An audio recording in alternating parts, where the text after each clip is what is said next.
Now, get ready for the hottest podcast coming out of Dallas, Texas, with Sean Fox, K Boogie, and Cowboys Nikki. Stars talking Cowboys. Let's go! Yo, here we go again, back up on the scene. Stars talking Cowboys, you know what I mean. The podcast, repping everything with silver and blue. Keeping it real, that's what they do. Let me tell you about the crew. Sean Fox, spitting facts. K Boogie's giving game. Nikki's got the stats, so of course she covers everything. It's showtime, so let's get to the biz. And that Stars talking Cowboys, yeah, you know what time it is. Yo, welcome back to another podcast episode of Stars Talking Cowboys. Starring Sean Fox, K Boogie, and Cowboys Nikki is in the building. You gonna dig this. Let's go.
Welcome to another edition of Stars Talking Cowboys. I am your host, Sean Fox. We have Cowboys Nikki and K Boogie will be on the line in a little bit. We're here at the end of a season, and we had to watch our division rivals, the Philadelphia Eagles, not only make it to another Super Bowl, but win a Super Bowl. It's a very frustrating time to be a Cowboys fan. Not because we hate that the Eagles won the Super Bowl, but because we've been battling this team over the last few years, and we've been very competitive against this team that we've been battling over the last few years, and they've made it to the Super Bowl, 2 of the last 3 years. What's up, K Boogie? What's up, Foxy? What's going on, brother? Hey, we here, man. Hey, man. Listen. Look on the bright side, bro. It's the only way we can go up is up, baby. The only way we can go is up. We can't go down. The only way we can go is up. Let's look at it that way. That's what I'm looking at. Because the Eagles set the bar for us. The Eagles and the Commanders set the bar, especially the Eagles. So only way we can go up is up. So if Jerry's going to be all in, he need to be all in and stop talking about it. Stop talking about it and be about it. You know what I'm saying? That's the only thing. What's up, Nick? I think the frustrating thing for me as a Cowboys fan is, like I said, it's not that the Eagles won the Super Bowl. It's the fact that 2 of our division rivals made it to the championship game. And we've been dominating Washington over the last however many years. And we've been playing competitive football against the Eagles over the last competitive years. And we can't even sniff a championship game. You know why, though? The 49ers have been thorn in our backs for the last 3 to 4 years. So that's part of the problem. You know what I'm saying? And situational football, lack of discipline. So we have issues. Well, we had issues. And looking at basically the Commanders and the Eagles, if you look at their path to the playoffs and whatever through the playoffs, it was a lot smoother than ours. Who did they really play that was really tough like the 49ers? Let's call it what it is. Did they really play anybody that was tough like the 49ers like we had to? You know what I'm saying? The 49ers was a thorn in our side, man. The 49ers had one of the best teams. We was going neck and neck with them. The Eagles didn't have to play a team like the 49ers. The Commanders didn't have to play a team like the 49ers like we did. Not, trying to make excuses, but hey, just look in the but field, though. You know what I'm saying? Well, let's be real. Detroit wasn't no slouch. But they had like 20-plus injuries, though. That's the thing. Detroit had 20-plus injuries. That's another thing. Detroit had all the injuries. They couldn't actually play to their full capabilities because of all those injuries. And sometimes that happens. Sometimes it's better to be lucky than good, to be honest with you. Sometimes. And that's happened to the Commanders and the Eagles.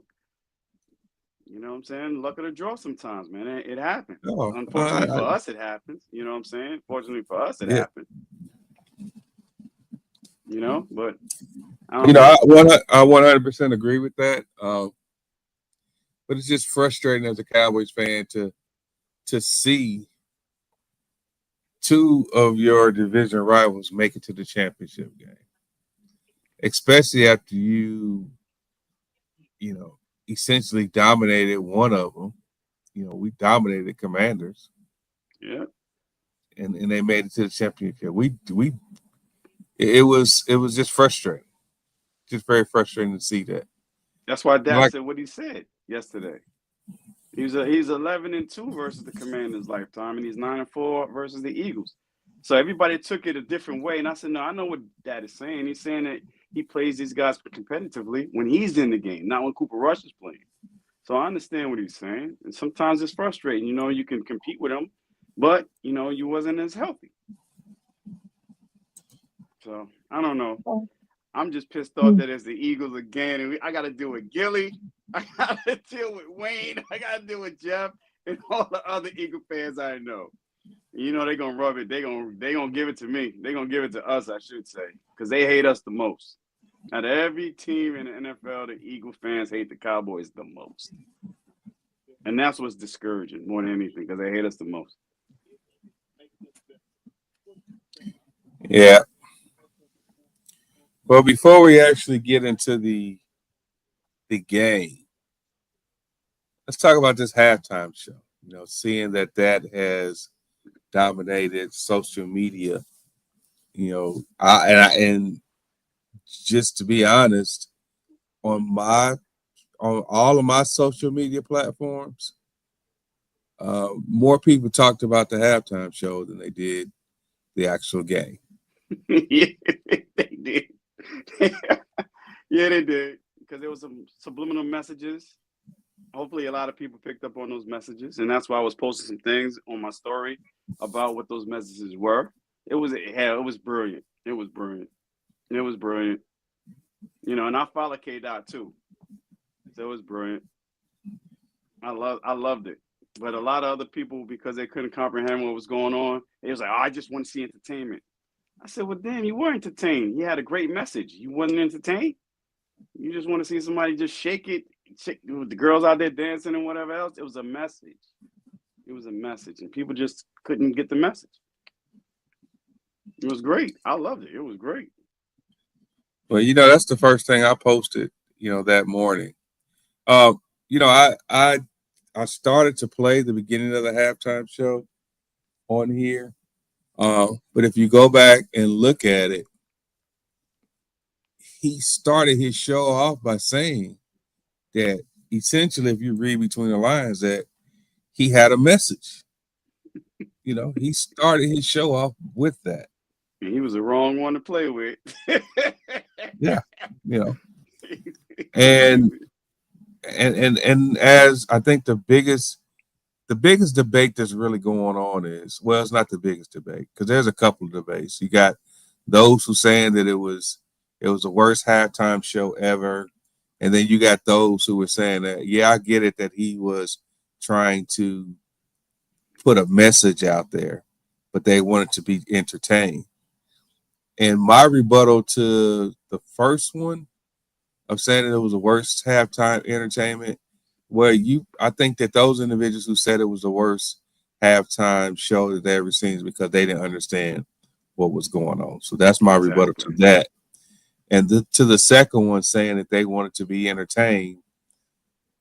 If you didn't get the message and you wasn't going to be entertained, I thought that it was great that he did what he did during that show because you had number 47 there.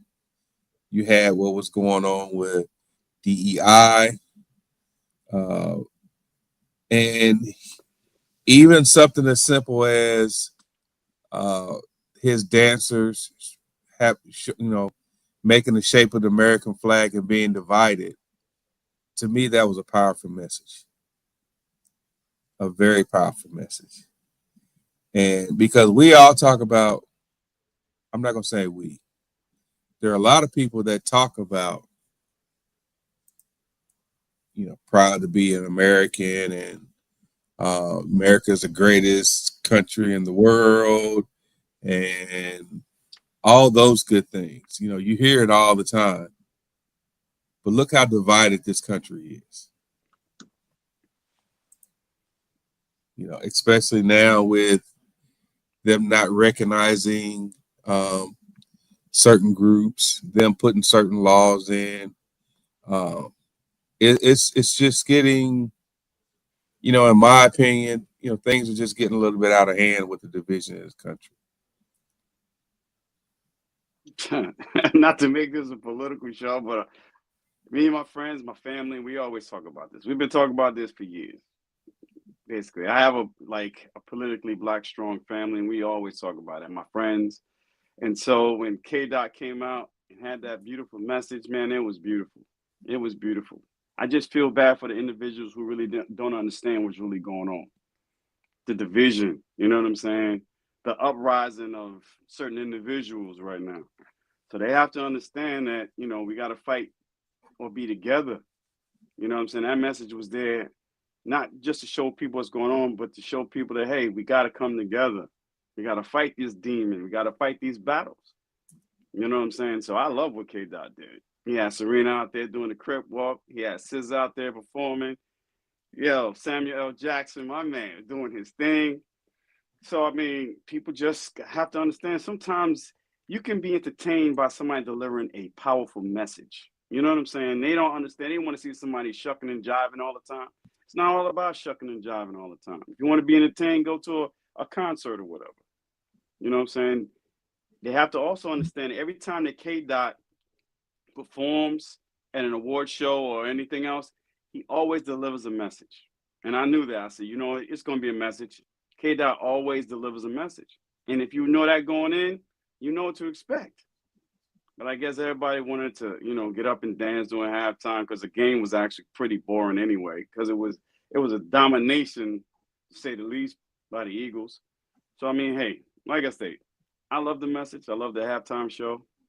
But we just have to understand the demons that we have to actually battle against, and we got to come together to fight those demons. Not to make this a political show, but that's my view. No, it's the halftime show is part of football. So we're here to not only talk about the Cowboys, we talk about football and current events. So, I mean, we're not being political. We just state the obvious. And the obvious is that halftime show was a message to the country. He used the biggest platform that he would probably ever have in his life to deliver a message. You know, to deliver a message to all of us, to the world, to Drake. He wanted, and he delivered that message. 127 people witnessed the message. Hey, Beautiful. Nikki. Hey, y'all. What's up, Nick? Hey. I can see you about to get into it. Yeah, we waiting on your comment. I mean, y'all pretty much said everything I was gonna say. It is what it is. If you don't understand it or you didn't understand it, then of course it's gonna go over your head. Of course, you're gonna complain. I think for me, my question is gonna always be, what song would actually have been a song that Lil Wayne could have sung, performed, that would have made those people feel like, yeah, this is it. I'm just being honest, and I am a Lil Wayne. I like Lil Wayne. I know I like Lil Wayne. I vibe with Lil Wayne. He have made some great songs. He he putting out quarter 5 now, or whatever. Most definitely, he's New Orleans born and raised, but it's not about him. It wasn't about him being born and raised there. It wasn't about ignoring and overlooking someone that was from New Orleans. That wasn't what it was about. Jay-Z is in control of these things, kind of, with this NFL now. So, but he also understands what might be what these folks want and what they want to see, what they need to bring, what he needs to bring out there. I ran through all Lil Wayne songs that I know, and the ones I didn't know, I was just like, okay, which one of these could he actually sing? Which one of these could he actually perform? That would, and everybody said, oh, he could have brought the Hot Boys back with him, brought the Hot Boys with him or whatever. Again, what song do Lil Wayne and the Hot Boys have that would have been appropriate? I'm gonna say appropriate. I'm gonna use the word appropriate for that crowd of people. I was gonna say now, but I don't know. I was just thinking that. Let's bring back what crowd of people? They want to listen to Lollipop. I mean, what Lollipop? I mean, what? So you're mad because Kendrick Lamar did a performance that spoke volumes that you should be waking up from and looking at and paying attention to. So you're mad because he sang that versus Lil Wayne singing Lollipop, talking about licking all of the women's ass and cracks and shit. I'm just being keeping it 100, keeping it a buck. Because that's what you was gonna get. That's what you was gonna get. Even if you got the hot boys with him, what were you gonna get? I need a hot girl. I need a hot boy. The block is hot. The block is hot. So you running from the police? The block is hot. BET Awards. It's the BET Awards. That's what's up. You got a white cup in your hand with syrup and lean with syrup and Sprite in it. Your pants sagging, your dreads filing. Can't understand what you're saying because you slur it out. You slur it out. I mean, I'm just confused. I mean, it was a. You have to look at also look at the time when this was done. We are in Black History Month. So for me, I seen what Kendrick did. He said, wait, I don't mean to cut you off, but corporate America is not supposed to recognize Black History Month. The federal government doesn't recognize Black History Month anymore. That was a joke, by the way. I know. Anyway. I know you got HR. So it's you better relax. Oh, you got look, here. no. Me and my compadre at work, we recognize what we need to recognize. Right. No matter who says what, we're going to recognize what we need to recognize. I mean, it's HR. I mean, it's like, I mean, I was just baffled and confused about it. And for me, it's two things for me. To say you don't like it just because you got this crowd that say you didn't like it, versus just to say you don't like it without even understanding and just getting the knowledge from it. Well, that mean you missed it. That mean it went over your head. And that's okay, because a lot of stuff in this world is going over people's heads. That's perfectly fine. I mean, it went over a whole bunch of people's heads that Trump said about this Project 2025. And he's doing everything in that Project 2025 that he said he was gonna do. But it went over y'all heads. So y'all still voted for him. Because y'all didn't want the black woman in office. Y'all didn't want, let's be real, it wasn't even about her being a woman. It was the principle that she was black. No, you got it 100%. It was a black woman because they said that there was a large percentage of African American males that did not vote for her because she was a woman. Because she was a woman. So let's just keep it 100. We always keep it 100 on the show. Yeah, and let's just keep it 100. Keep it above.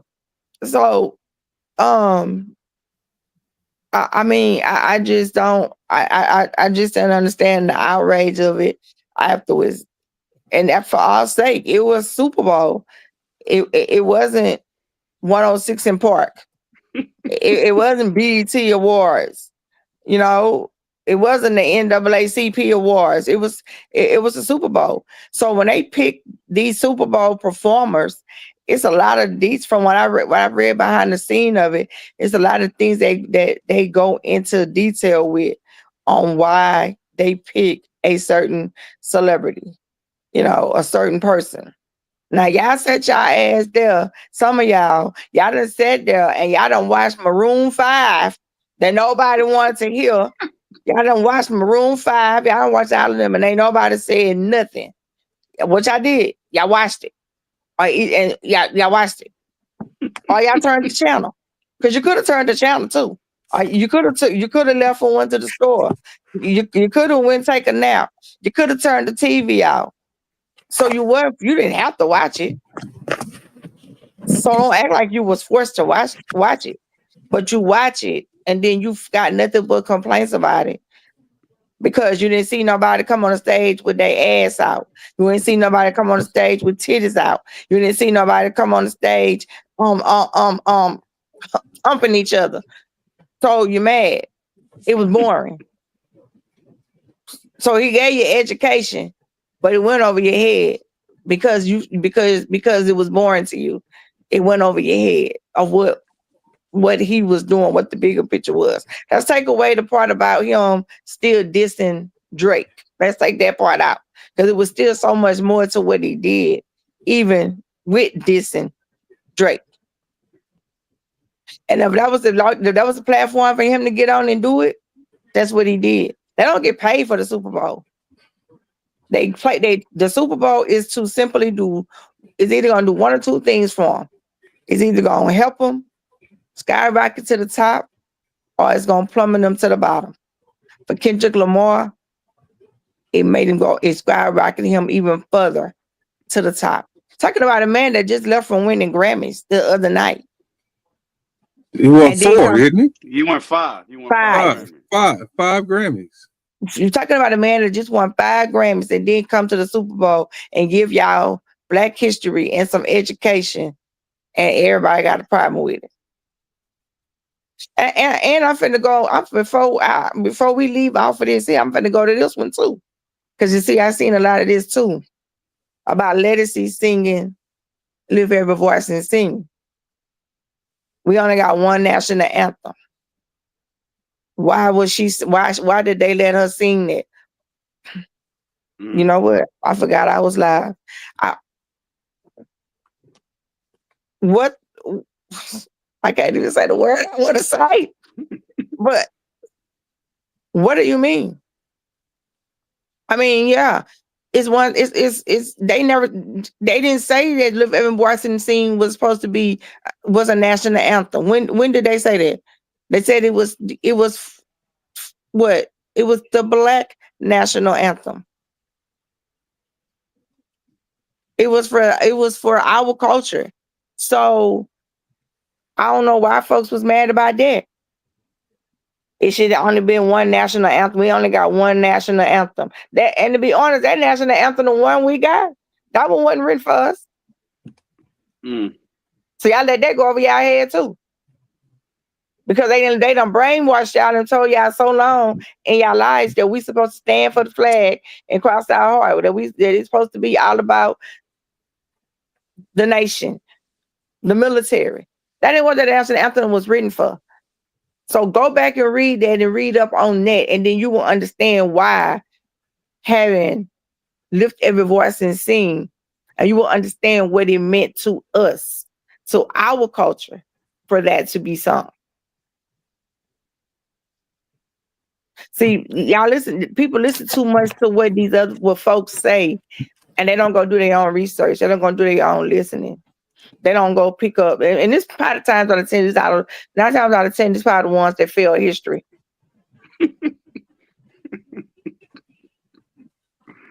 Or just didn't pay attention to it. Just sat in the class and just did the work just to get out of it. But they didn't retain nothing from it. But for me, to let it end with Kendrick Lamar, I like the show. I got the message. I seen exactly what he was doing. I understood where he was going with it. Like I said, besides the diss to Drake, I still seen what he was doing. Samuel Jackson, I seen what he was doing. I got it. It didn't go over my head. And just America, where Trump has came back in office, he have divided us. We're superly divided. So everybody have their opinion on things. Everybody feel how they feel about it, and that's fine. But I just don't think that it should be this much controversy over something that either you like or you don't like. It is what it is. Okay, next. From the publicity standpoint, I was on social media and there was a young lady that said, I didn't like uh the halftime show, but because it was such a controversy, I decided to buy Kendrick Lamar's music. And once I listened to his music, I figured out that he was a lyrical genius, and now I understand why, what his message was uh, during the halftime show. I think what a lot of people don't understand is that for me, it's just like us.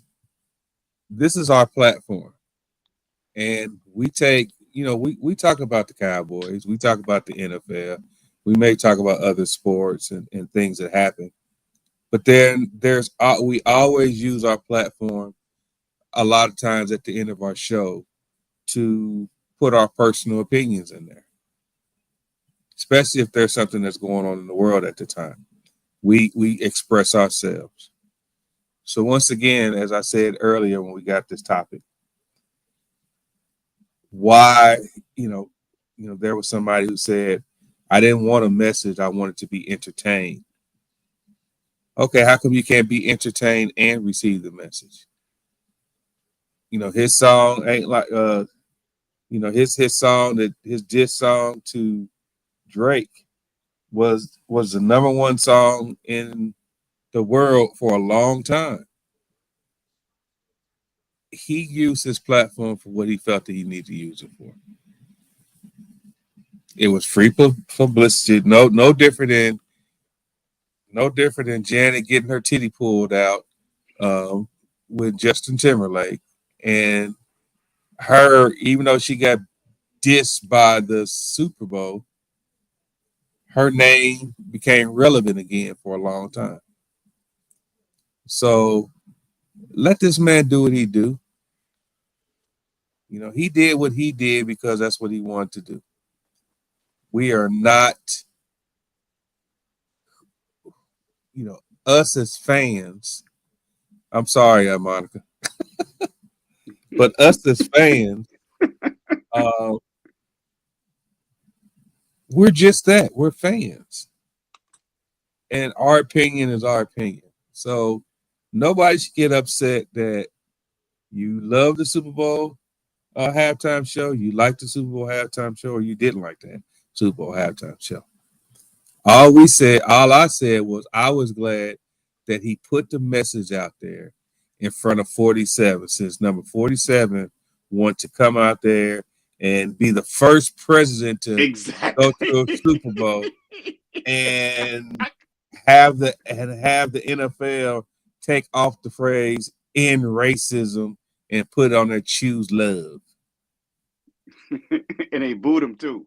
They booed him so bad. I was like, that's what you get for going. Why would you go? Why? Why would you go? I said, this is so pitiful. I said, look at this here.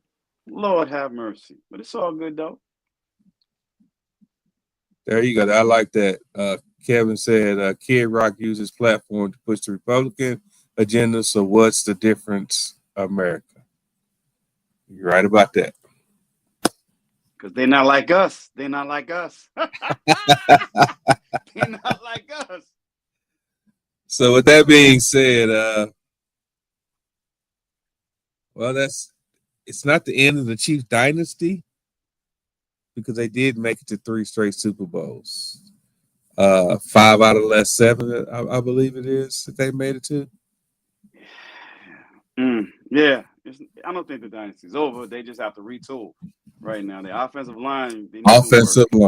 Yeah. They need some work. Because that same thing happened against Tampa Bay a couple years ago, too. I'm like, I thought they fixed it, but I guess they didn't. And before that, I was talking to some of my friends that said, listen, for Kansas City to really beat the Eagles, because on paper, the Eagles have a better team, right? I said Kansas City is going to have to actually slow the game down and run the ball and go to a ball control offense. Philly wasn't having none of it. They couldn't run the ball. They couldn't do anything. I was surprised. I was really surprised, man. Did you think that? I wouldn't. They've been cheating all year. I would. They've been cheating all year. They've been cheating all year. And if you want the truth to be told, if you're gonna keep it a buck, we're gonna keep it a buck. They shouldn't have even been there. The Bills should have been there. They cheated Josh Allen out of that first down on their fourth down play. They cheated Josh Allen out of it, and that was a first down. So you've been doing it all year. You've been getting along, getting all year, and guess what? It caught up with you, and it caught up with you at the worst time. Boy, did it catch up with them. It caught up with them at the worst time. And like I told y'all in the chat, that the crew that called the game, every time they call the game for the Eagles have not lost. I told y'all that. I told y'all that before the game started. And the Eagles did not lose. And they did not lose. But it wasn't because of the refs.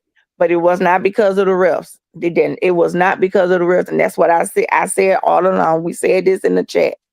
The Eagles, if they gonna win this game, they're gonna have to just come out and flat out stump KC. Like they're going to come flat out and stump them. And that's exactly what they did. And that's what they did. Keep your feet on the gas. Because if you give them wiggle room, they'll come back and they could a tight game. But I'm not mad about only thing I hate is we gotta hit his noise from them. But I was okay. I was fine with it. I like Jalen. I like Jalen Hurts. Hell, another black quarterback doing his thing. So I'm not even mad. I wasn't even mad about it. You can't get mad about something because at the end of the day, we just didn't do what we were supposed to do, starting with our owner. So you can't get mad because Philadelphia and them did what they supposed to do to win and to get there. So I'm not even mad about that. But like I said, KC cheated all season. All season. They cheated. They cheated all season. And it caught up with them. It caught up with them at the worst time. That was the worst game I have ever seen Andy Reid coach. Oh my God. Spagnuolo. I was the worst I had ever seen him call a defense. He didn't know what to do. He didn't know if they blitzed, Philly picked it up. If they didn't blitz, if they didn't, Philly had their number. They just didn't know what to do. They looked unprepared. They looked just like we looked when we came out to play Detroit. Unprepared. I'm gonna tell you what I think it is. They wanted to stop Saquon. They stopped Saquon Barkley from running. They did a great job of doing that. Yep. But they said, listen, we're gonna let Hurts beat us, and Hurts beat him. That was their game plan. That was their game plan. Cornerbacks couldn't hold them. Couldn't hold the wide receivers that had got it running crossing routes wide open. I said, oh Lord. I was calling out plays. We was at a Super Bowl party and they were like, damn, you know their plays? I said, yes, because the Eagles run a certain amount of plays to Goddard and out of the same formation. And it was the same formation that he beat the Saints with. The same one on that third down, and Goddard was wide open. I said, y'all don't watch film? Y'all should have known this was coming. I knew it was coming. So, I mean, the game plan was like, listen, Hurts is going to beat us. It was not going to be Saquon. They did a great job against Saquon, though. Saquon couldn't do anything. It was a passing game and Hurts' legs that won the Eagles that game. Plus, the defense was dominating KC's O-line. They were smacking him like it was old school football, a mano a mano. We're going to win this in the trenches, and that's what the Eagles did, unfortunately, for us. Yep, well, that's what they did. I was 100% going to say, if you are really, to be honest with it, the front four of Philadelphia beat the Kansas City Chiefs. Yes, they did. The front four did. Yep. They didn't allow him to do jack.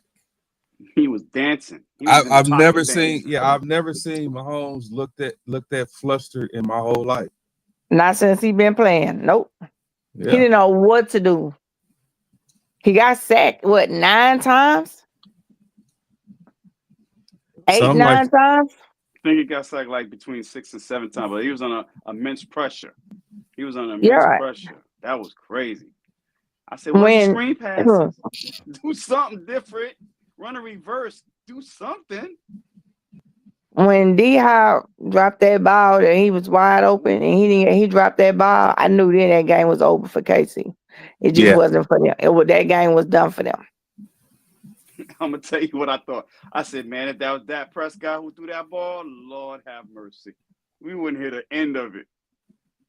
Yeah. He was wide open and he just couldn't actually get his feet set to throw a completed pass. He was so nervous about Philly's pass rush that he couldn't even basically complete a simple pass like that because D-Hop was wide open too, wide open. Yeah. Right before the half, that could have made it 24-7. But, oh, nope, dropped it. It was a bad pass. It was just the physicality that the Eagles brought to actually KC that game was like unfair. It was like varsity versus grammar school. It wasn't even junior varsity. Philly was putting a smack down on them. It wasn't even fair. They got demolished in the trenches. They did. That was it. They just went back to power football on both sides of the ball, and that's how they won. Then on defense, because they only had to rush 4, they had 7-minute coverage. 7-minute coverage. Because they couldn't run the ball, we dare you to pass. The second half, they did a better job. First half, they couldn't do anything. They had 23 yards in the first half? That was crazy. I said, wow. I said, I have never seen the Eagles play like this. Even against us, they haven't played like that.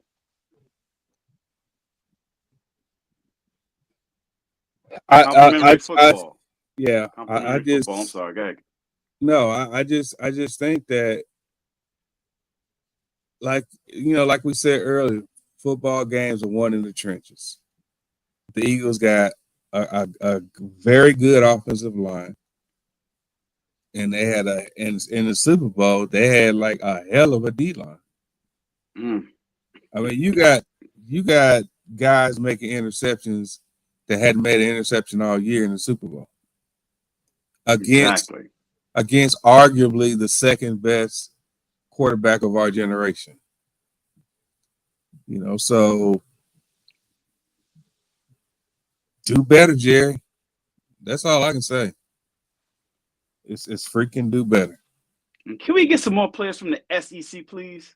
I'm just saying how he's been doing it for the last 3-4 years. Can we do the same thing, please? We need some more players from the SEC. We do.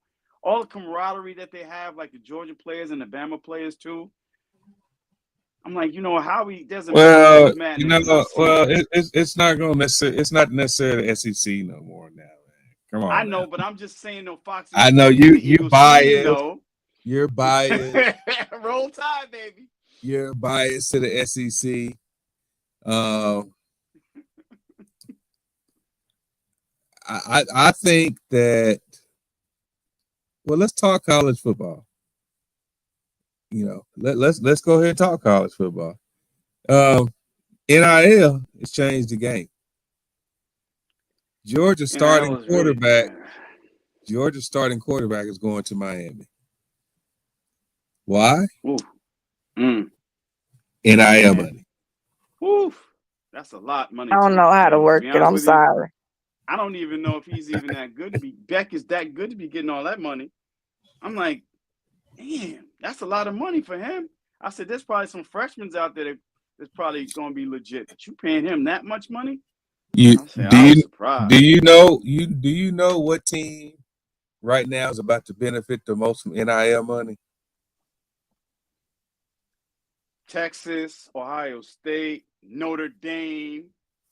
What's the last team you said? Notre Dame. And why do you think Notre Dame is going to benefit? Because Notre Dame doesn't play in a conference where they have to share the money. All the money they get is for them. They don't have to share any money with the other teams in the conferences. That's why they don't want to be part of a conference. I do my homework. Yeah. If you do your homework, who do you think is going to have? Who's going to have one of the best teams from an NIL standpoint next year? It's going to be either Ohio State or Notre Dame. And they play right there in the Midwest. You know what I'm saying? You got to understand that Notre Dame is Indiana. Ohio State is basically right there in Ohio, and it's right there in the Midwest. That corridor right there. Dang. Whoo-wee. Lord have mercy, Jesus. When I saw how we're gonna be rough. It's gonna be rough. I'm sorry, it's gonna be rough. Go ahead. When I saw that Notre Dame, all that conference money that from all those bowls that they played in, leading up to the national championship, that they were going to be able to keep every dime of that and not have to share with nobody. It's a lot of money. When I saw that too, I said, you know what, there's a method to the madness about Notre Dame and their boosters. There's a method to the madness about Notre Dame, period. I said, if Notre Dame really had a 5-star quarterback, y'all would have won the championship if you had a 5-star quarterback. Oh, yeah. 100. We had a running quarterback. Your running game is good. The only thing y'all missing was a 5-star quarterback, though. That was it. If you really want to be honest about it, if Notre Dame had a 4 or 5-star quarterback, y'all would have won a national championship. Because your defense was right there playing with Ohio State. It was right there. Yep. Keep all that money. Y'all keep all that money. And y'all don't have to share it either with the basketball team or the baseball team. You can keep all of it for yourselves. Lucky devil. What is wrong with these NFL players though? Like they constantly just do stupid stuff. I know exactly who you're talking about. I saw that just who done like done what now? Ago. Boy, you can't even catch a ball. You can't even hold balls, and you out here trying to strangle people. Emotional intelligence. That's crazy. What's his name? Kadarius Toney got arrested. Oh wow. Yeah, I saw that too. His career is basically gonna be over. Yeah, his career. Yeah, that's gonna be a wrap for him. Hey, Nikki, funny. Nikki said, "See Hendershot, you should have been talking mess. Now look at you." That's what I said. That's what I posted. I say every time y'all run your mouth about that, something happen. Nikki said, "This what you get." I sure did. I say every time y'all run your mouth about Dallas, something happened. Y'all always got to go to another team or another place and say, it's strictly football here. It's strictly whatever here. It's strictly. First of all, you ain't even playing in the game. You just on the roster. You just on the roster. And I understand that, yes, we know what we talk all the time right here on this show about the culture of our team and how that needs to change. How the facilities, everything needs to just become strictly about football. We talk about this all the time, so we don't hide from it. We don't shy away from it. We talk about it and we discuss it and we say it all the time. Culture has to change. The facilities, what they doing, Jerry landing planes on the field, doing practice. Like, Jerry, what you doing, bro? Yeah, I heard that. What you doing? That was crazy. That was crazy. You know, so you know we know this, but it gets annoying, and when players leave, and that's the first thing they want to do is go chop Dallas down, go run their mouth and chop Dallas down. At the end of the day, Hendershot, you caused your own self to be gone because you stayed hurt. You kept getting hurt, dropping passes too, and holding. And you was dropping passes as well, and you wasn't blocking good. So you caused your own self to be gone. I mean, I don't understand why players just don't leave and just go on in peace. If that over there is that good for you, but then bye. But remember, Dallas is who drafted you. Kansas City, you was on the board. Kansas City had a chance to get you on the board. They didn't think that much of you to get you. You got drafted by Dallas. So Dallas gave you an opportunity to even have a position to even be on an NFL team. I just hate when they do that. I hate when they do that. Dalton Schultz is a zoo. Motherfucker, it's a zoo.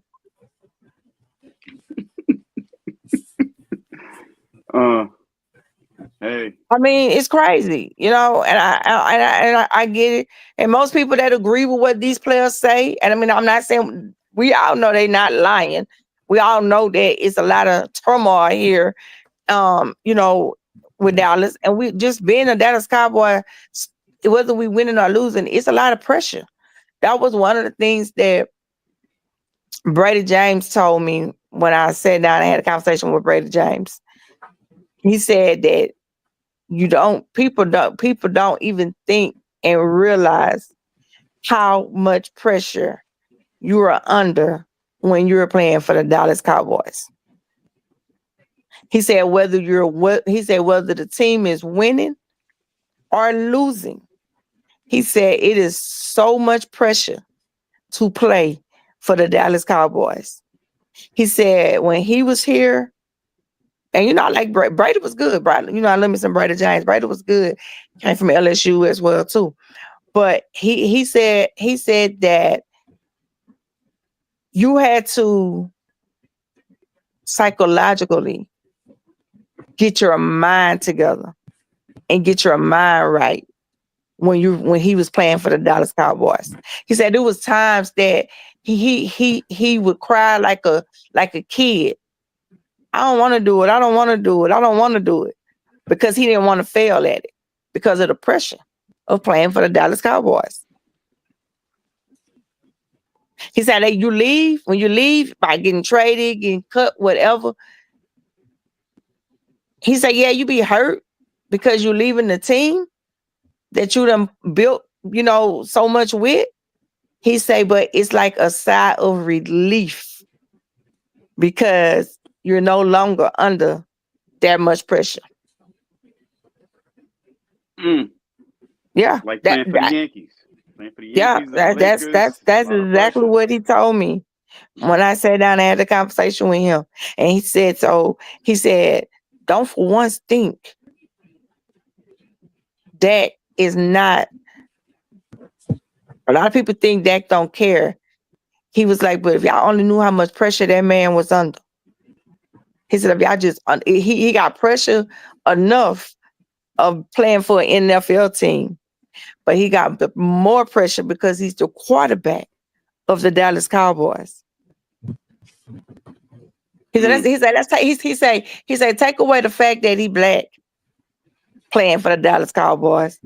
He said, take that out the equation. He said, it's the fact that he's playing quarterback for the Dallas Cowboys. He said, you don't even know how much pressure they are under from the moment they set foot in that stadium to start playing for the Dallas Cowboys. He said, the night you get drafted, the pressure is on. I was like, damn, it's like that? He would say, yeah. He said, yeah. He said they put out all of the gimmicks, the small things and the gimmicks. He said, but they don't put out the behind the scene.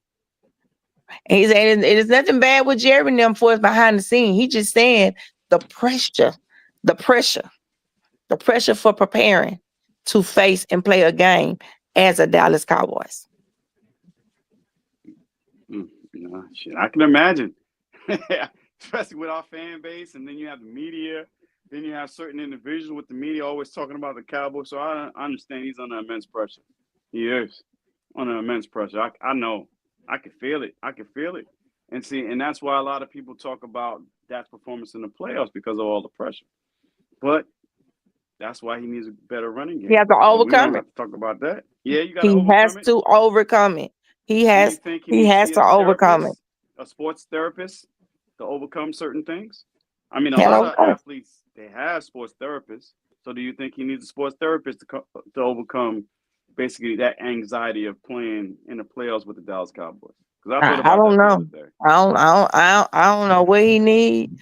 I don't know what he need. But this is what I'm gonna say. And it's probably gonna be something that everybody gonna know. I ain't never said before. But I'm finna say it now.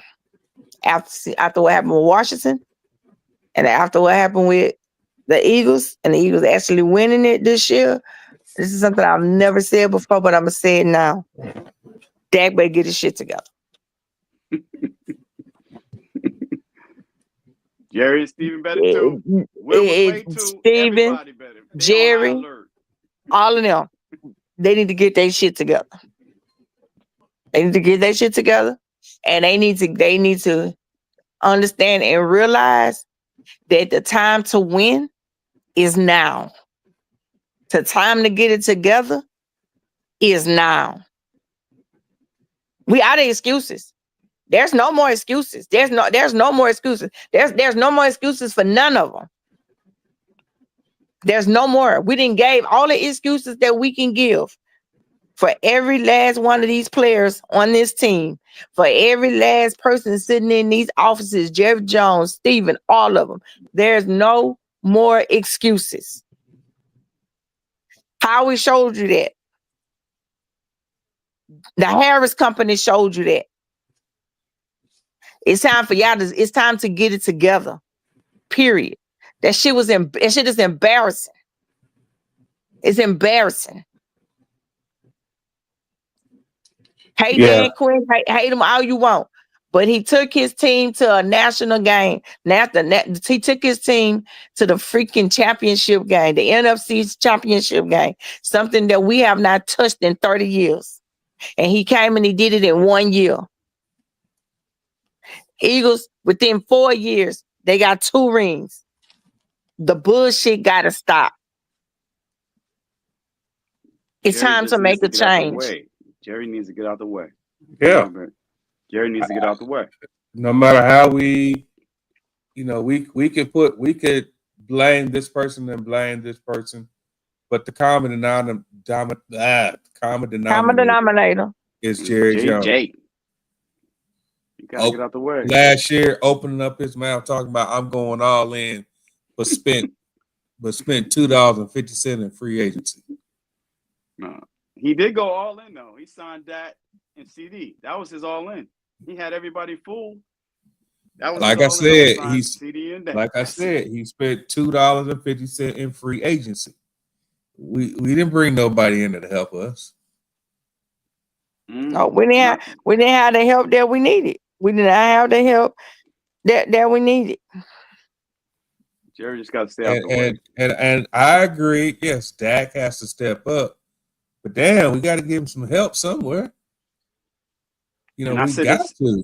See, that's one thing we always talk about. How come Dak Prescott can't have help like every other quarterback? I don't care if you're making $60 million. You still need help. You still need help. Kansas City has still need help. Detroit, the Commanders, 49ers, every other team that Green Bay, all these other teams at quarterback have help. How come Dak Prescott can't have the same help? I don't care about the money. Forget the money. He needs help just like every other quarterback. But, oh, no, he making $60 million. He should be able to do it himself. I'm like, you ignorant fool. Why would you say that? It's the market value that he's being paid. And that's Jerry's fault anyway. Even though Mahomes lost last year, they got him a speedy wide receiver. He had an all-pro tight end, and he had 2 veteran wide receivers who have had some success in the NFL. And a decent running back. Now, the O-line was jacked up. And like you said, they did. I feel like today we all felt like that they had a little help, during the seasons from a team that I don't want to talk about since, I'm a part of that fraternity. But like you said, the excuses is over with, and it starts with Jerry Jones. We talk on this show a lot about how we've had some pretty good teams. Yeah. How that we squandered some pretty good teams that had the chance to win the Super Bowl. We dominated Washington in a game this year. Dominated them. Yet they make it to the conference championship game. They beat a team that dominated us. The term any given Sunday, that term is true. However, we've got to do better as an organization. Jerry got to get out the way and let the coaches coach and let the players play. Stop jumping in front of a mic after every practice, after every game, and just stay out of the way. Jerry, you're a billionaire. We know how smart you are. Stay out of the way. That's all we ask. Just stay out of the way and let the football people run the team. That's all we need. Listen, we was 12-5 the last 3 years. We couldn't get over the hump. Some of that had to do with situational football and coaching. I get it. But still, Jerry put so much pressure on the players to win. That's another thing. He reminds me a lot of Al Davis and George Steinbrenner when he does that. I get it. I understand you're the owner. You can say whatever you want, but there are times when you have to uplift your players more than putting pressure on them.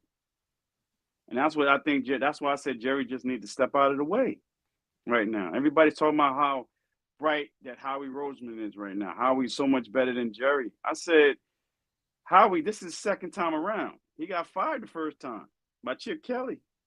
And this is Howie's second time around, so he learned from his mistakes. But all I'm saying with Jerry is just the fact you got Will McClay there. Let Will cook. Let him do his thing.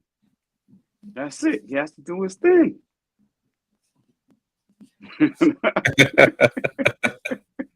That's funny, Kerr. We have blamed everyone for the downfall of this team. So a post that he must say, I saw a post that said Ronnie wasn't cheering hard enough and the water boy didn't have the Gatorade cold enough. What's up, cuz? What's up, cuz? What's up? What's up, cuz? What's up, cuz? What's going on, player? What's up, cuz? In the Memphis streets. I see Memphis in the background here in the Memphis streets. Yeah, man. I just left studios. They got to film my episode, man. I appreciate the invite. Man. You know, stuff is crazy. I need this right now, man. I'm straight. Oh, I feel you. So, I know you just got finished with your show, but we got to ask you your opinion of a couple of things before we continue on our show. All right, what's up? What was your take on the halftime show? I loved it. I don't know what Drake gonna do. But Drake's career is in grave danger.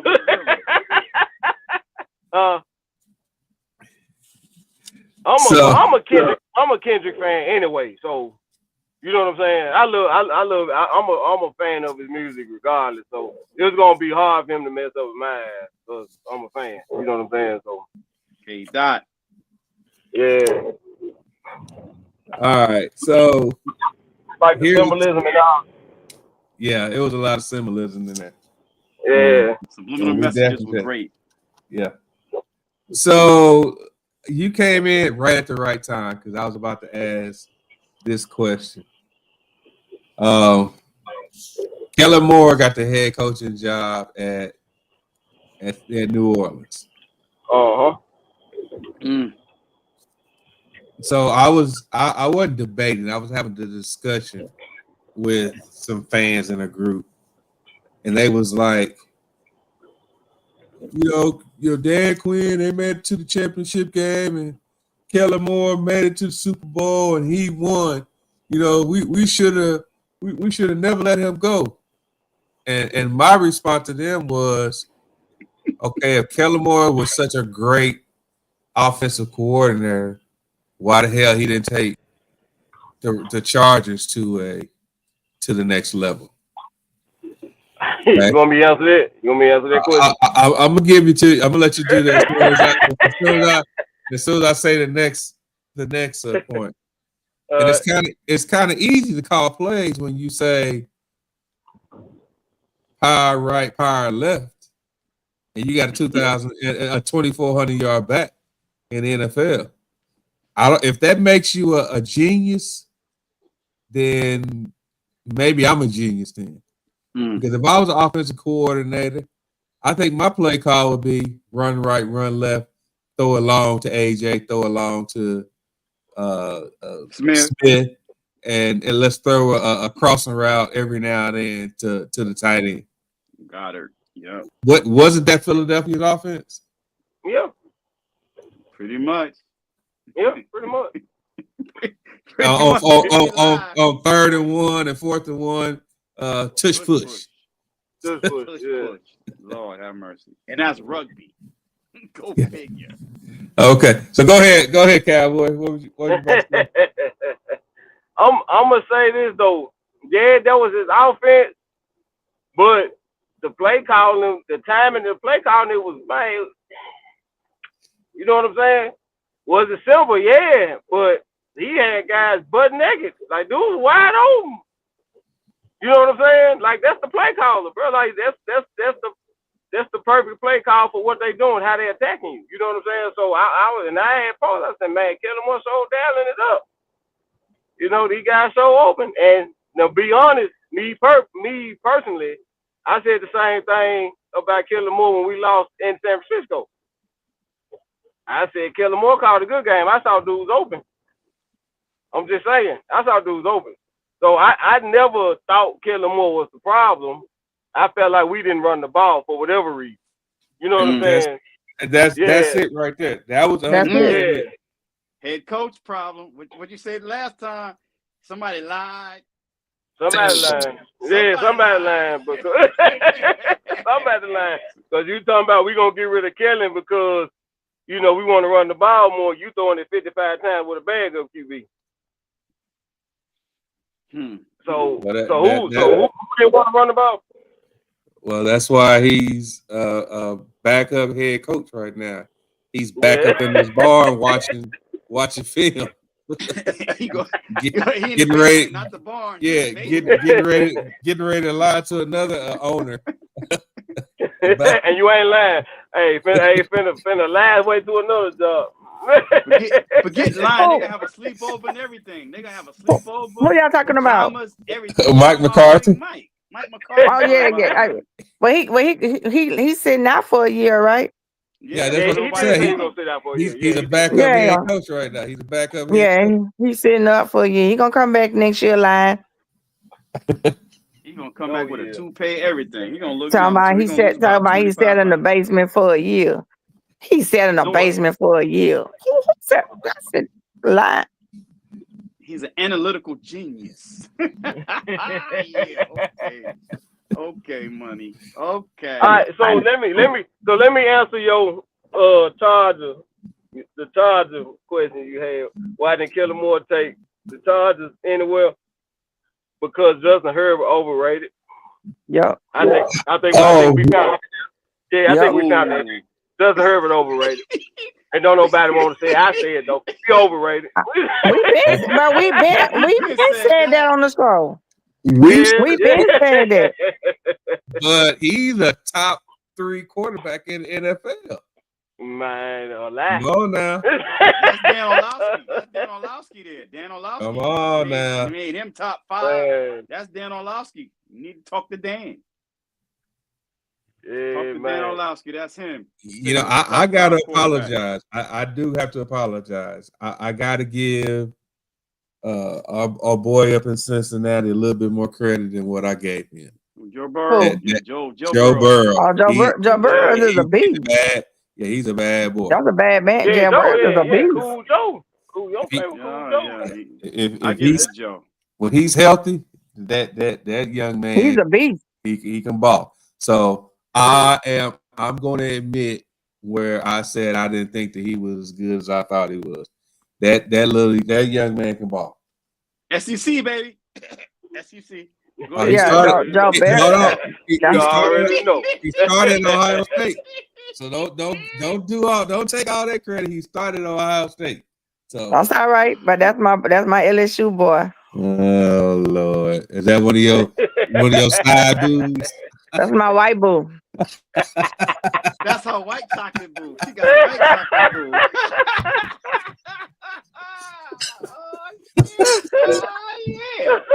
Oh my God. I told y'all on Facebook the other day I was white.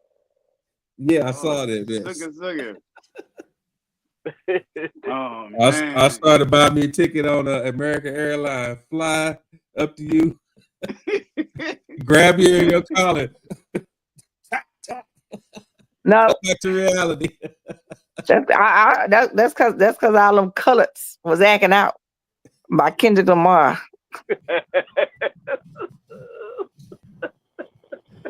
You know what? I saw a post. I'm You know just that gonna go be white for today. Oh damn! Oh damn! Oh, that's crazy. Oh my God, I can't with y'all tonight. Hey, after the Eagles win the Super Bowl, we gotta have some fun because we gotta listen Hey to this man, for a year, man. y'all know what I want. Y'all know what I want. So you know the Super Bowl champ play that Thursday before the season start, right? And they do the Super Bowl ring. I want to hang that little weak band up. That's what I want. I want to be in there that night. I want to open the season up. I want to smoke them in their front yard when they get them. That's what Jerry want. That's what Jerry want. That's what I want right there. And he already trying for it. Yeah, he want them to open up the season that Thursday night with. He already trying for it. That's what Jerry want. You got to open the season up like that. You got to. I'm ready for the smoke too. Let's go. Yeah. You got to open the season up like that, man. I want to smoke them in their front yard. Think about it. They hate us more than any other team in the NFL. Yeah. Woo. Yeah. So how about the fans in New Orleans? They just won the Super Bowl, and they still hollering out Dallas sucks. Exactly. That was crazy. Everybody's gonna do it. That was crazy. You done won the Super Bowl, and you still got Dallas on your mind. And that's why I was like, that is crazy. That's why we need to play them. They hate us. I'm telling you, they hate us. I say, please go finish tearing y'all city up. They just destroyed. I'm talking about destroyed the city. They don't care. They don't care. They didn't. They still getting destroyed whether they won or lost though. They fighting each other. Whatever. And then Friday is their parade. That should be interesting. Next Friday? No, this Friday is the parade. Oh, this Friday coming. Okay. Yeah, this Friday is the parade on Valentine's Day. So that's ain't supposed to be a snowstorm or something this weekend? Yeah, I thought they said they was having a blizzard up there. On Saturday. It snowed today a little bit, and then it's supposed to snow again on Saturday. But well, hopefully it's snow enough to get canceled. Man, snow their ass in. They're gonna be out there partying, doing whatever. They don't care about the weather. So, they're gonna be out there doing whatever. Let me ask y'all about this question real quick. If this is Stephen A. If I'm married and my wife is going to join trolling her ex, go back to his ass. Because clearly you don't belong with me. So see, we didn't even talk about the part that folks all tripping about Serena showing up, doing the sea walk or whatever. We didn't talk about that, how they trying to bash her for doing the sea walk or whatever, or whatever. I mean, what's the problem? I'm confused. That's not the first time she did it. She did it. She did it at the tennis. You know what I'm saying? And she's from Compton. And she's from Compton. Where's Lamar from? Where's Lamar from? She's from Compton. But they're saying that her sister was killed by the Crips. So that should have been the last thing she wanted to do. And it wasn't on purpose. It was a mistaken identity. What happened? You know what I'm saying? They just be fishing for stuff. They just be looking for stuff. Yeah, looking for something. Looking for something. I'm gonna throw a little something out there. So to me, remember earlier I said I like the symbolism, right? So to me, there was a sign of unity, right? Yeah, my sister got killed by the Crips. I'm out here Crip walking. We all from Compton. We all in this together. This for the culture, right? So that's what I saw. Samuel Jackson, Serena. I saw everybody coming together for the culture, right? So, unity makes some people uncomfortable. And I'm going to put it out there like that. Oh, my goodness. I'm just like, you know what I'm saying? Well, you can thank him props, but Shannon brought it up, so I'm going there. I'm going to be like, oh, somebody, she playing it. You want my trolling your ex. Don't do that. I'm better like that. So that's what Molly telling him. She was like, "Ars, he like, she's from Compton. What's the problem?" Exactly. Yeah, Stephen yeah, A. just be exactly. talking He's from sometimes. Compton. Stephen A. be talking. Come on, man. Let it go. Let it go already. It was a unity thing. She was having fun. That's it. So can I be like 100% honest with y'all? Mhm. I haven't watched Stephen A. in probably about 6-7 months now. No, I don't watch him. Really? I stopped watching him. I stopped watching him probably halfway through the season, halfway through the football season. I still watch him and I listen to him when I have time. I think that he is. I think the gimmick of Stephen A. has worn out to me. You know, because he says the same shit every day.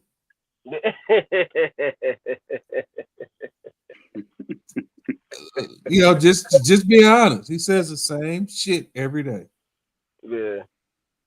So the only time that I see him saying anything relevant is I think that Shannon says more, more informational stuff than he does. Yeah, he do. I I like Shannon and I like Shannon. Yeah. I always like Shannon. Yeah, I like Shannon. Too. That's what I be there for, Shannon. And I like Shannon Ryan. because Shannon played the game, so he has more intelligence information on it. Stephen A. just saying stuff whatever somebody tell him or what he read or what he hear, and then he bring it to the show like he the sportsman. Stephen A. Smith, you played basketball and you ain't scored but 2 points your whole basketball career. So tell me why we supposed to listen to you. Just tell me why. Oh man. But, oh Lord. So I see Bills running back is asking for $15 million per year.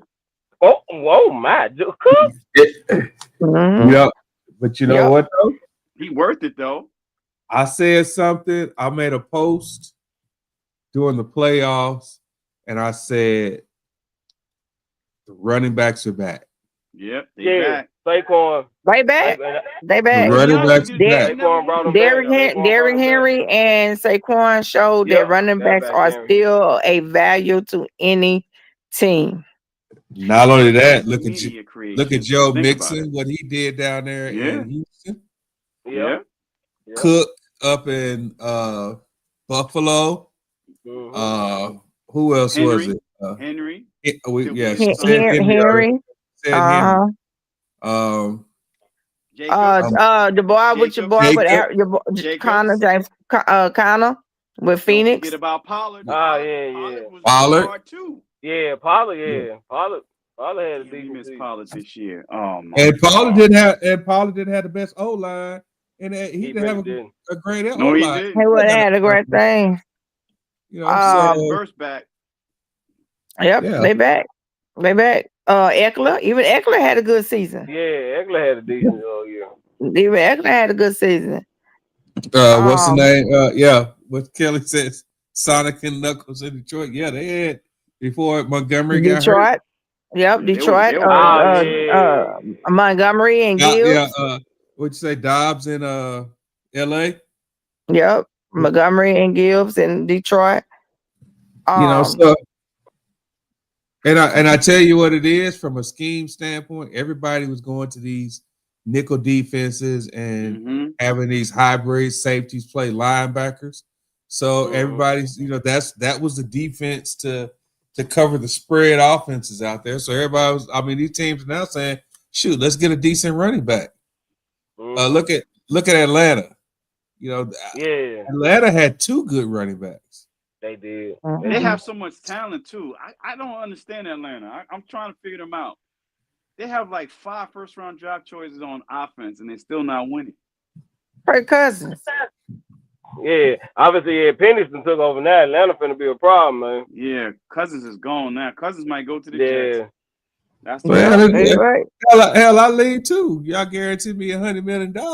I'm just dumping money on it. Dumping money on this dude. I ain't done nothing, man. And because they already told Aaron.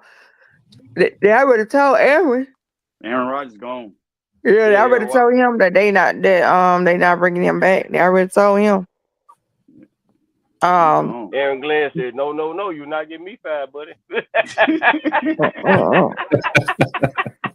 And the linebacker, a good pickup. I think what would be a good pickup as well for us. We can kick the tires on it and at least see.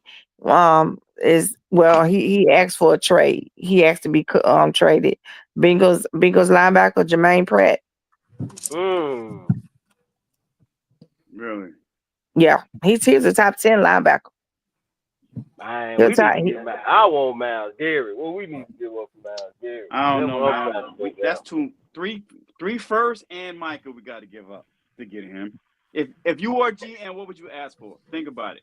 If you were the GM for the Browns and you had you have the best defensive player in the NFL, what would you ask for? We starting at GM. We starting at 2 first rounders. We starting there. 2 first rounders. 2 first rounders and Micah. That's exactly what I would ask for. Yeah. They probably. Oh no, we can't give you Micah. Yeah, Mike. But I'm just saying. If you get Myles Garrett, but if you get Myles Garrett, you want Micah there. Yeah, you want Micah there. No, but because all you really need then, if you got GM. If you're a GM, of course. I'm the Cleveland GM, though. I'm the Cleveland GM, and you, Will McClay and Jerry. You want Myles? I want Micah and 2 first-round picks. That's what we starting off at.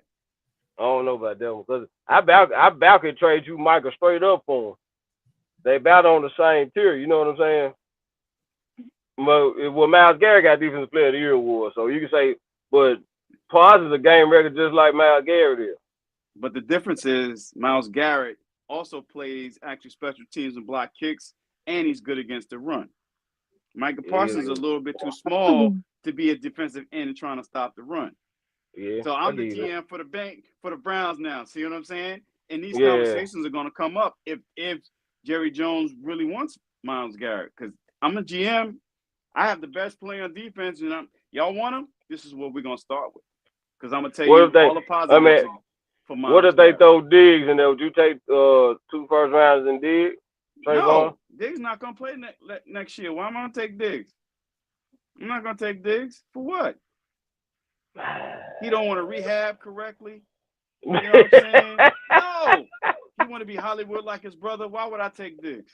Yeah. I'm the GM of the Browns now. You talking to the GM of the Browns, not why would we say Diggs? He want to wear skirts. Exactly. I ain't taking Diggs. I ain't taking Diggs. He want to wear skirts. He want to be Hollywood. I don't care nothing about him popping out with Cardi Red. Cardi B. Myles Garrett might wind up going to either Philadelphia or the Commanders or Detroit, because the Commanders have like $90 million almost in salary. Well, he want to go to Philly. Philly is his choice. Philly is his pick. He want to go to Philly. But that might end up in Philly. We gonna have him if he end up in Philly. Philly don't need him though. That's the thing. Philly don't need him. Yeah. Philly don't need him. See, but Philly, if Philly get wind that we interested, Philly will hop in there and try to get the man. Just to spite us. But the Browns said they not trading him though. Yeah. The Browns ain't got no choice. He don't want to be there. You know what I'm saying? He's still under contract, so he could force a trade by becoming a problem. But they don't have to trade him because he's still under contract. Yeah, so do you think that these players, because that's the new thing now, that all these players are demanding trades from teams, and it's happening in basketball. Look at Jimmy Butler. You know, Jimmy Butler acted a damn fool so he could get up out of. Also, don't forget about the Luka trade. Sometimes GMs are like, hey, you're not doing the right thing. I get rid of you for another superstar. So you gotta think about certain things too, because that Luka trade. Well, I'm still surprised about that. That Luka trade was, and Nikki helped me out on this. I read a story that the new owner, she wanted the team to go to Vegas, and the league said no. She wanted to build a casino, and they said no.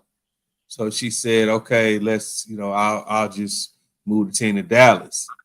And then, somebody said something. I mean, I read it. They were saying, no, that's not going to happen because they got a good market in Dallas. So that's the reason why she traded Luka. Because she didn't want to pay him $350 million this summer. Yeah, she didn't want to pay that max contract. Yeah, she didn't want to pay that max contract. And him and Kid didn't get along. Him and Kid had issues, major issues behind the scene. So you think that had something to do with his conditioning and? Yep, and they talked about him and Kid had issues about him conditioning and stuff like that, and even they said that they from my understanding they said they put him some type of program and stuff to try to help him, to help him because he just didn't care, he just didn't get it. Well, he with the king now, so the king gonna get him right. I said LeBron gonna get him right. Yeah, LeBron LeBron gonna get him right. LeBron gonna get him. I mean, I like Luka. I wish him the best. He's generational talent. That's just talent to me. You don't just get rid of like that. That's why I knew it had to be something big behind the scenes. You know what I'm saying? She crazy for trading him though. He's 25 years old. Right. Anthony Davis is 31 though. That's and Anthony Davis hurt already. I'm saying he already hurt. I mean, Harris, he feeling it. I mean, it's crazy if fans go to that extent, but he can't even go up to the he been working. It was on the news last night. He been working from home because he got so many death threats going up to the AAC center. Yeah, he has armored guards with him, right? When he does go out. Now he does. That's crazy. So that's why now he does. These GMs with trading these superstars or whatever else. Hey, if Myles Garrett is traded from the Browns, you don't think that GM is going to be under the same constraints? Trading Myles Garrett, you don't think that he's the best thing cooking for them? That's what I'm saying. I think if he make the right deal, they may, a team like Washington got the money to sign him. Yeah. And they probably have the assets to make a trade like that. So we're gonna see. We're gonna see. But we better do something, Jerry. Jerry, hopefully you listening. Will, hopefully you listening. Steven, hopefully you listening. We gotta do something. We gotta do better. We have to do better. We have to.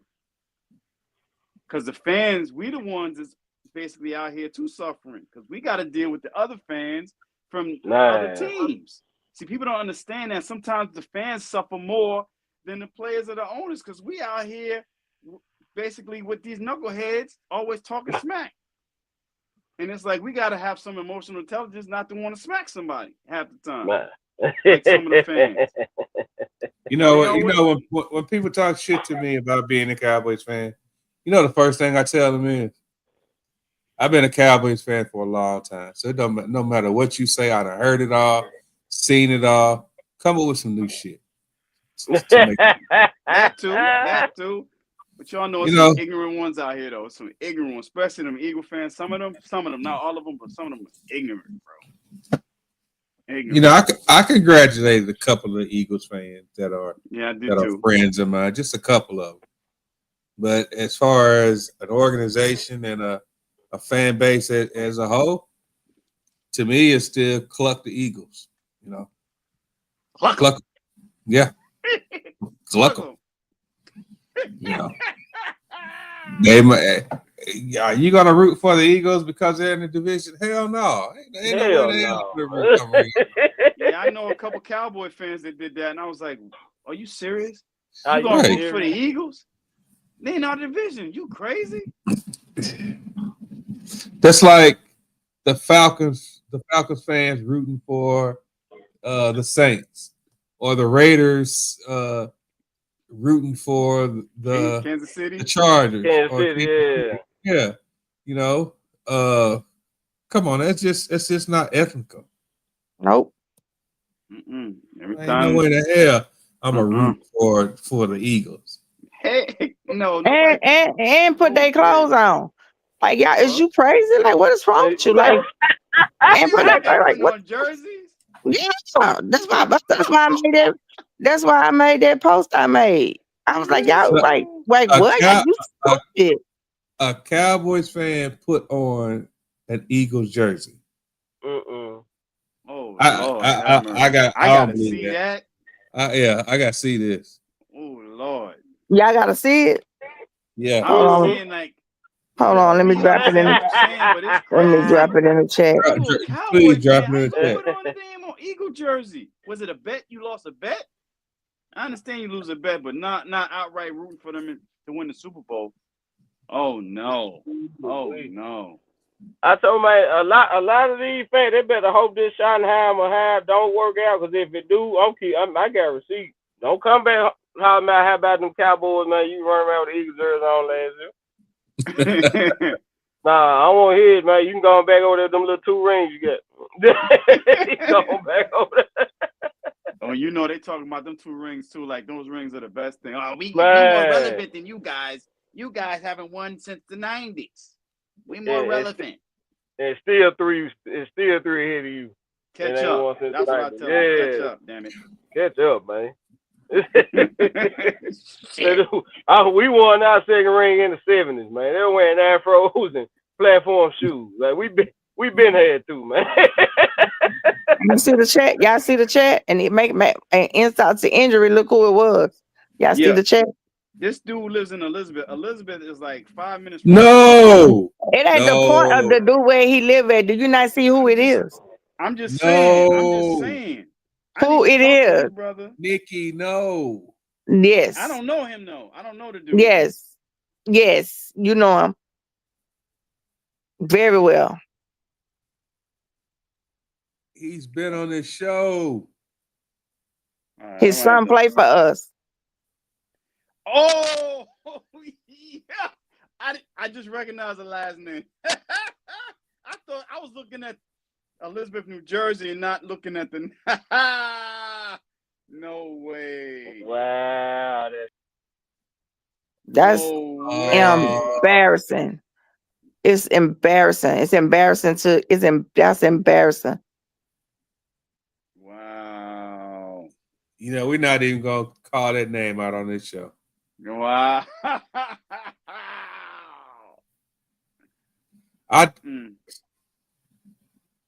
You know what? On that note, even the daughter had to get on there and tell him, like, what are you doing? Like, you embarrassing us.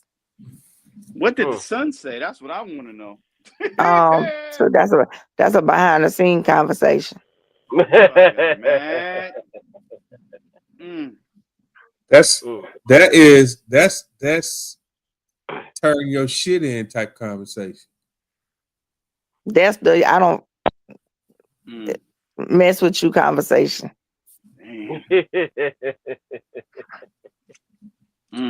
What was our boy saying? I don't F with you? Man, that's wild. Yeah, go on and drink to that. Yeah. That's wild, you. I don't care if he's from. I don't care if he lived in the heart of Philadelphia. I don't give a damn if he lived inside the stadium. I'm from New York, but you don't see me wearing Giants paraphernalia, do you? I'm from Lake Charles. And I wouldn't dare be caught with a Saints nothing on. I'm in Memphis and I ain't wearing no Titans nothing. I'm from Indiana. I ain't got no damn coat shit. And you live in Atlanta and you ain't wearing no Atlanta nothing. Exactly. I lost a bet and had to wear a jersey, but I lost it to the director of operations at my job. I lost a bet.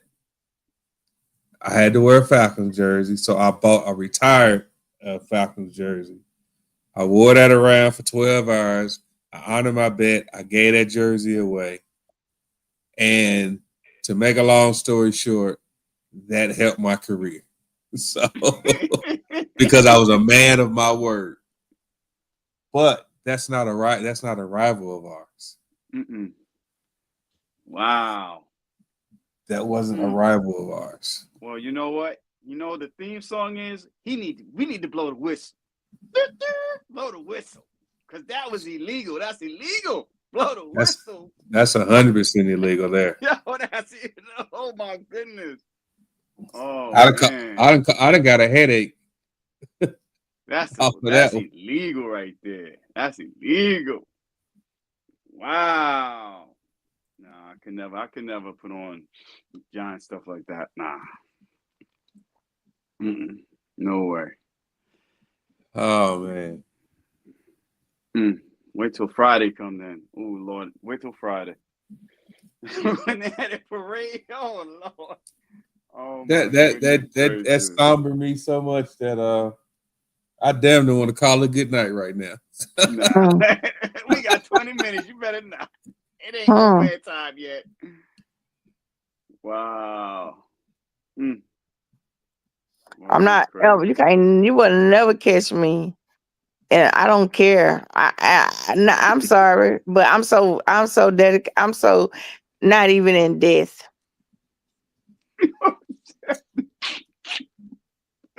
And I ain't gonna even know what y'all put on me, but I know goddamn well if y'all put something on me other than the Dallas Cowboy, I'm coming up out that casket. That's me too. Oh Lord. That is me too. Oh man. Well, I done turned down being in people's weddings just because they wanted. No, we're not doing that. Look, our job, we had to wear red for American Heart Association Day. Guess who don't have a red shirt in his wardrobe? Don't have a red shirt in my wardrobe. Damn, I have a red sweatshirt, but that's it. I tell people all the time, just like now. I said my favorite colors are blue, gray, silver, white, and black. And even in black, I got on a black Cowboys hat with a black shirt. So I ain't. All my vehicles are gray, silver, white. Speaking of, Jeff said, "Bring them on." Oh, there you go. So you ain't got the Kelly Green on. You ain't got no Kelly Green on? No, it's cold out here, bro. Yeah, he's down here in Georgia with me. It ain't New York and Jersey weather. It's so good. I'm a Florida boy, right? Like 48's chilly for me. Lord have mercy. I wish it was 48 right now. Well, congratulations. Appreciate you. We still gonna fight. Congratulations. Oh yeah, no. Of course we're gonna fight. Of course we're gonna fight. We've already been talking shit on the back end. You already know.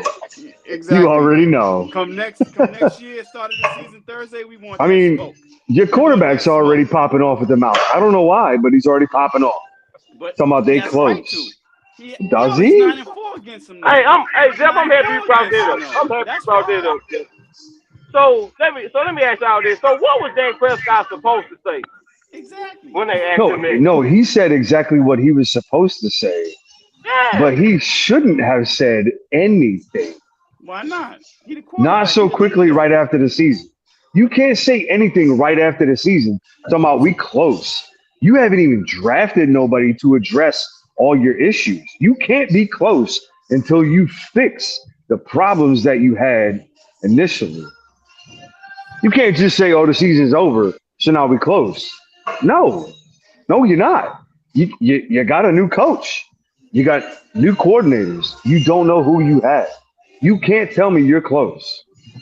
Can I ask you a question though? Sure. Have new coordinators and we're gonna need a new OC. Yeah, we're gonna need new OC again. No, I'm saying last year you went on and got basically coordinators because the old ones didn't work out well, right? Well, the old ones we fired. How come Dak can't feel enamored and say, "Hey, we got some new cats coming on board. It's going to straighten us out right now." And plus, he's 9-4 against y'all. That's why he said. No. That's fair, right? But his comment would have been much more well received 3 months down the road, not today. right? they Not asked him the not question, not 2 days, not within 3 days removed from the Super Bowl, where we absolutely dog walked the Chiefs, right? Like you don't just come out 3 days after the Super Bowl talking about we close after everything that happened. You need time to sort things out, right? You got to find a head. You got a head coach. You got to establish your coordinators, right? You got We got all it. these All that's done. players. All You of that's got done. players. You got free agents. You got 30 free agents. Y'all got to sort out. Talking about you Yeah, close. we got a lot of free agents. We had a I lot of free mean, agents last year again, too. I'm okay with the message, right? But the message came months early. Like he opened the package well before Christmas. You know what I'm saying? But Like he was at a you gotta let function. that package ride till But New he's Year's, not. bro. How can he though? He's at a function with cancer patients, cancer No, like I doctors get with it. I cancer, get it. whatever. And so he had to uplift everybody by saying what he said. Yeah, And no, so I get it, right? Like I don't have an issue with what he said. I you just got love the what he timing. said. It's just the The timing is timing bad for you. is my issue. Yeah. You don't do that right after a Super Bowl when you've not done anything beyond wait 5 What do you weeks. expect him to say though? He's not gonna say next Then week. what I'm saying, yeah, No. he I control get when it, they right? answer that question. He's the face of the franchise, right? Like he can't say anything else but that, right? But again, the timing is like again, the message is good. I'm good with the message. The timing was trash. And I love the message. I love the message. I love that Jerry's pushing for us to be the week 1 Thursday night matchup. Again, he wants Thursday night. He wants to make his money. I get it, right? But he's playing on the road, regardless. Yeah. So let me ask you, So you think that reporter knew that was bad, a horrible time to ask that question? That reported it again. Yeah, you know what I'm saying? Why? Knowing what he was gonna say, that reporter knew that was a horrible time for him to say that. Yeah. That's what they Put do. that man. in the corner. He had to come out like a boxer. He had to come out like a boxer and answer the I get question. it. I get it. I respect that he came out the way he did. I just don't like the timing of it. I just don't think it's Fox, Nikki sent a message. Well, hey, it is what it is. That wants to smoke. We all want to smoke on that Thursday night. Let's Just make go. it happen, NFL. Just make it happen. Let's go. That's what Yeah, we're talking about. you got to open the season up like that. Man. Like, there's no other way to open up the season. I don't It's either think they're us, going to the do Commanders, it. or Detroit. One of the three. I've heard Detroit. So I've heard Amon-Ra St. Brown talking about he wanted Philly week 1 because he was like, I want y'all to see what a real defense would have looked like if we weren't injured. Okay. Yeah. They need to be pushing for Washington week 1. Wait, Jaden James will carve them up. Push for that. Washington's on another level. Yeah, they're on another level. I've been watching them on Twitter, X, whatever you want to call it, for the last 4 weeks, 3 weeks, whatever the case may be, and it's insufferable. Like these fans are bitter. Like I thought other teams had bitter ass fans. No. Washington's fans are bitter AF, bro. They're like, oh, y'all robbed us of the Super Bowl, NFL. We should have had Buffalo and Washington. Like, no, you could have had Buffalo and Washington if you didn't take belt to ass real quick. I mean, it should have been. It should have been Buffalo and the Eagles. And to be fair, like I was saying, I wanted Buffalo, Philly for the longest time until I look back at the historical precedence of what we was doing, right? So when we played New England in 2004, we lost, right? When we played New England in 2017, we beat them. When we played Kansas City in 2022, we lost. And I said 2025, we got our chance for redemption. And I said we're going to get it. And we got it, right? So I'm good there. Now, so at this point, like, it's ABG. Anybody can get it. ABG. Anybody can get it. God the mighty. Woo! I like that. I like that type of party. Like let's see what free agency has, right? But everything right now, as it stands right now, the entire NFL runs through Philly, not just NFC but AFC. Right now, Yeah, because y'all the that can champs. all Y'all that the can all champs. change. That can all change very quickly. But right now, the NFL runs through Philly, right? And it's crazy to see like all the narratives from all the people that are on ESPN, NFL Network, what have you, who spent all season long denigrating the Philadelphia Eagles, denigrating Nick Sirianni for what he is, but you take away his record and you can talk smack, but when you put his record in, you're like, yeah, Buddy's one of the best coaches in the NFL by record. Then you look at the team itself. But Jeff, you gotta admit though, your defense is really stepped it up this year. Yes, compared to what happened in the year 1,000%. Yeah. 1,000%, bro. Vic Fangio was probably the best hire we've had. Vic Fangio is the closest thing that we've had to Jim Johnson without the blitzing since Jim Johnson. Yeah, you wasn't on here, but we said that your front four won that Super Bowl for y'all. Without question. Without question. Like, how do you have a 50% pressure rate with no blitzes? So, and everybody said that we didn't blitz him, right? We did. We sent a corner blitz one time. So we blitzed one time the entire game. Damn. That Just was like that that? was just bull I'm just rushing the kidding. O-line. Like, the O-line was too people. Yeah, no. Honestly, that was a defensive masterclass by the OG Vic Fangio, who said, "Look, I'm just gonna let my boys, my front four, eat. Whoever they are, I'm gonna let my front four eat, and I'm gonna let my second and third level just do what they're supposed to do." And that's exactly what they did. Yeah, because Kansas City couldn't run the ball. There was no balance. They couldn't run the ball, and I'll be honest, like I didn't see a whole lot of stunts, right? So that was straight pressure. No, I just saw And that was moving outside, right? Bully So ball. sending your edges to go after everybody, and then just allowing your DTs to just absolutely hawk, right? And if your DTs didn't get it, then your middle linebacker, whether you were having Vaughn as your middle linebacker or you having Oren Burks as your middle linebacker, like having those dudes crash the line on obvious running downs, which was there, but also too, right? It wasn't even like 10 minutes into the game, the obvious running downs were no longer obvious running downs. They were passing downs because they were already down by like 24, right? Like, so now you can really take your corners and you can sit them back and allow your corners, to chill. They instead of running press man, like you can run a mid man, run 5 to 7 yards off the line of scrimmage and just allow the play to develop in front of you. And that's the reason Cooper DeJean got his interception, right? He was looking at the guy in the flat, but he decided like, hey, okay, so I got my outside corner who's going to cover that, or my Mike linebacker at that point was Vaughn, right? I'm gonna allow him to crash, and I'm gonna sit back. And as soon as I sit back, I take that throwing lane away. Boom, pick six. Like it's disgusting.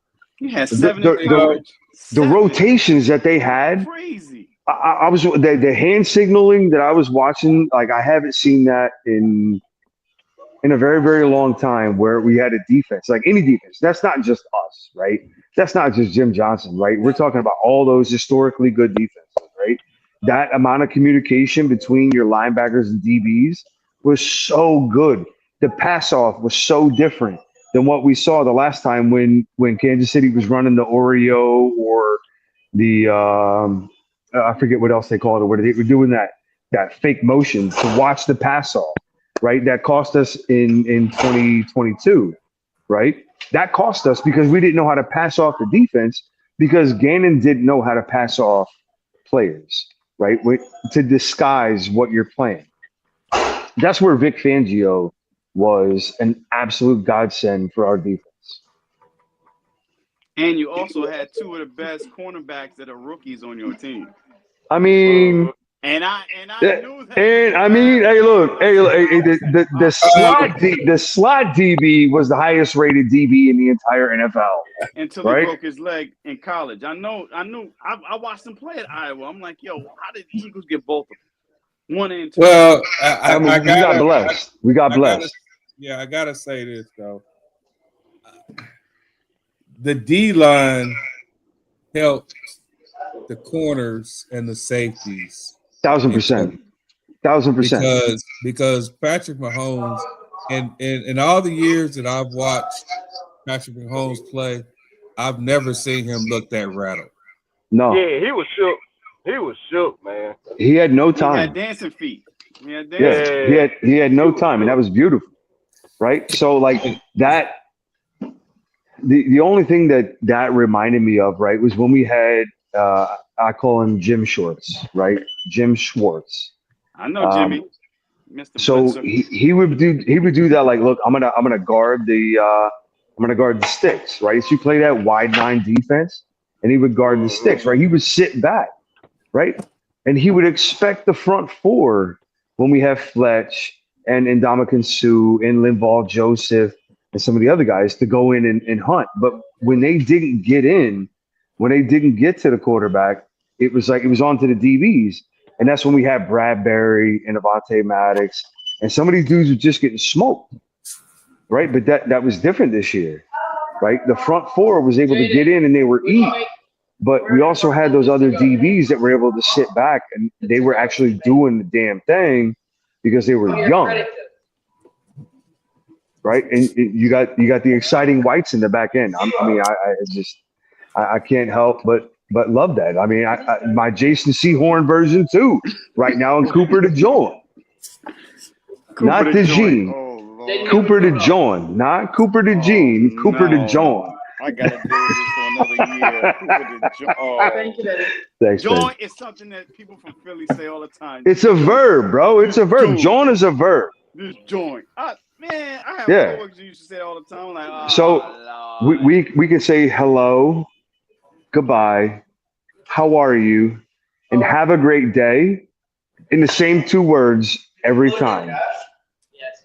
Go Birds.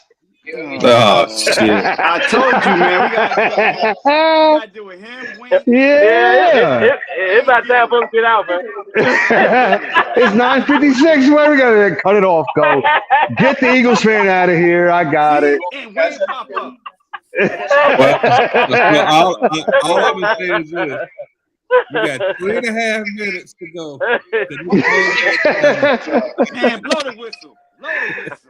Blow the whistle. Look at that. We got like I said at the beginning of the show, as a Cowboys fan, there's no way in the hell. I just wasted $50. Actually, I just wasted $50. I have a group of guys that we put $50 a week in on betting the game, and I'll admit this. My mind said that Philadelphia was going to win that game, but there's no way that I could send in my picks and my point spread with the word Philly on it on my bet. I knew when I put that $50 in, I knew I lost. I knew I lost because my mind said that Philadelphia was going to win, but I just could not write that word down and hand in that sheet and $50. I just couldn't do it. I get it. Listen, I had people ask me all week. They're like, "Yo, if it was anybody else other than Philly, you would have been pulling for the Chiefs." And I was like, "No.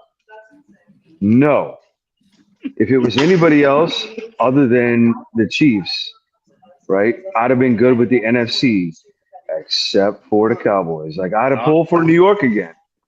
Right? Like I would have pulled for the Chiefs if it was Cowboys and Chiefs. 1,000%. No, I'm not listening.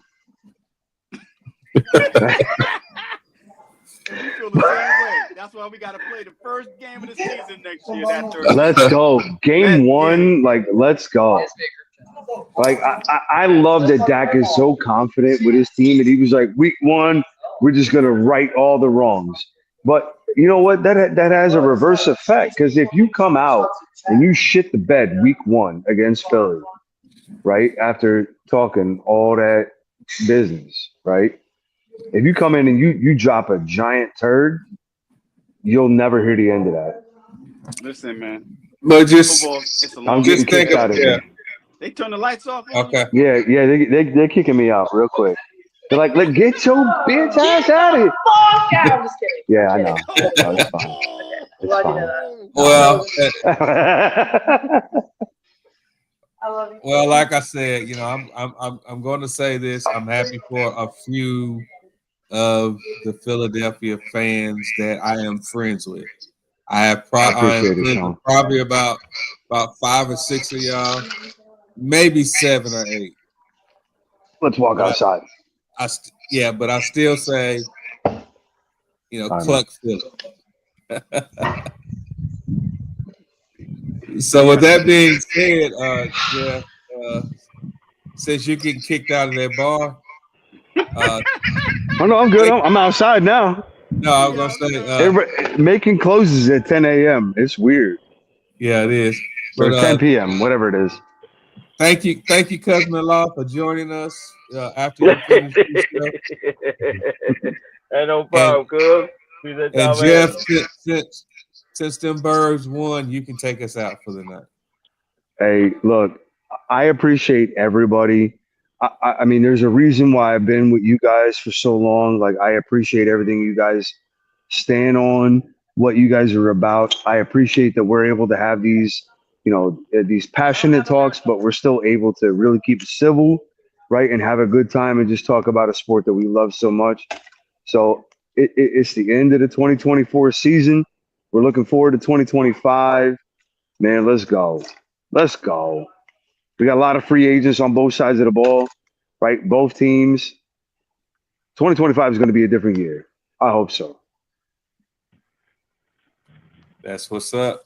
Magic City in And the building. as Kelly said, shout out to the unofficial sponsor of Stars Talking Cowboys, Magic City. I know Sean told me that I wasn't going to make it walking around Magic City in Eagles gear, but I told him I'd do it anyway.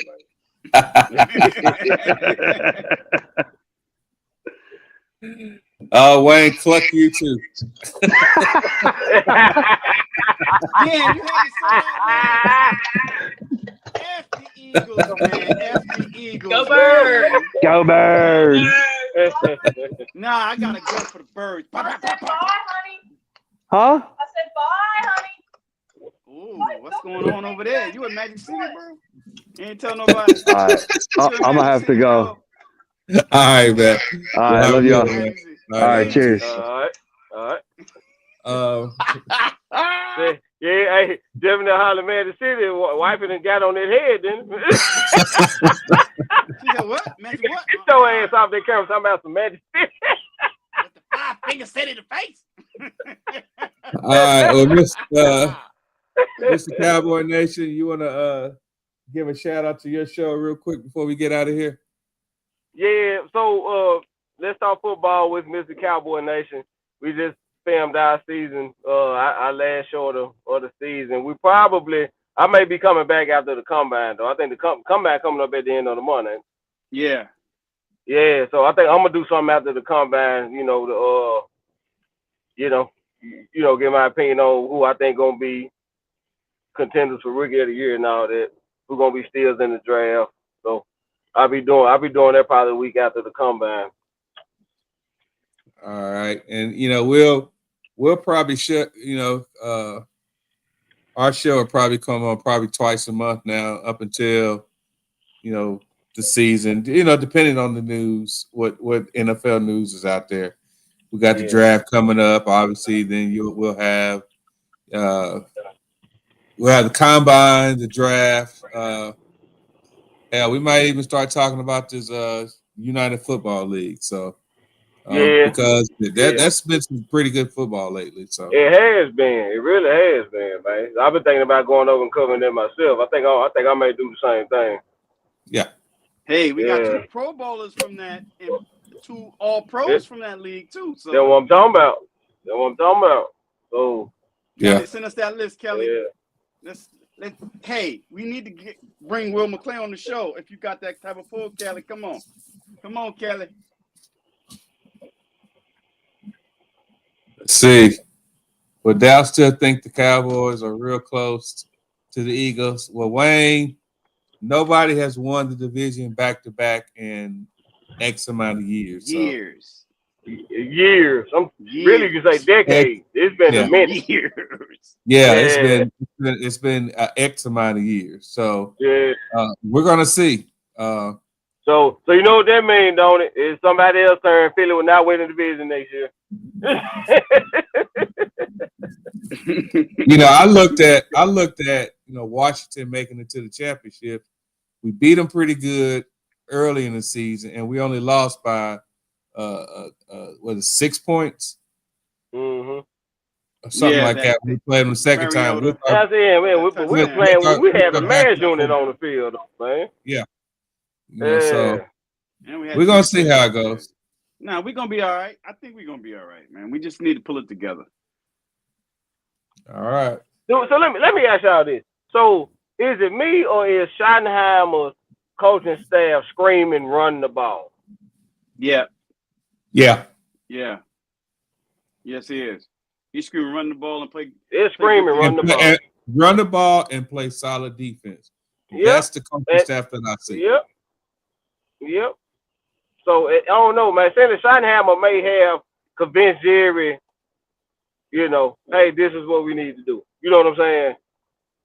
So this may be a blessing in disguise, man. That's why I told people just chill. I know it ain't Dion, it ain't what the big splash I wanted, but just chill and see what this look like. This may be a damn good hire.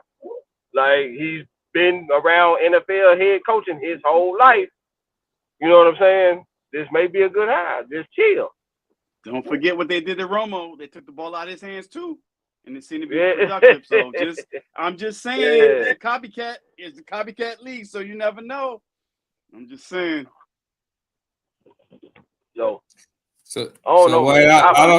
Wayne, first of all, bro, I don't think nobody said that it was a good hire. I think everybody said let's have a wait and see attitude. Yeah, just wait and see. Yeah, let's just wait and see. Let's wait and see. Not because so much is Schottenheimer, but more so of the staff that he put together. Mm-hmm. He's put together a decent staff. We don't know what he is as far as because he didn't call plays, but the players like him. So we got to see, We ain't got a lot of nerve. If it wasn't for Saquon, y'all wouldn't have went to the Super Bowl and won. Thank you. Yeah, exactly. Thank you. I hate the Giants for that. And you know it too, Wayne. If you didn't have Saquon, there would be no Eagles winning the Super Bowl. And I'm done. I mean, the Giants are idiots. Idiot. Yeah. They got to remember. At one point they was trying to get rid of their head coach. Yeah. Philadelphia was trying to get. Yeah. Sirianni was. Yeah. So. Yeah, I'm so glad they brought him back. Brought them back. Him and the GM. Bring both of them back. Saquon saved their jobs. I'm telling you, Saquon saved their jobs. That's what happens when you have a superstar athlete like that and somebody who's very professional. Saquon saved their jobs. I hate the Giants. I'm going to hate the Giants more than the Eagles pretty soon. Oh, man. Anyway, with that being said, it's definitely old man time here. So, all right, my brother. We will see y'all in a couple of weeks. That's right. God bless. Good night, everybody. All right. Good night.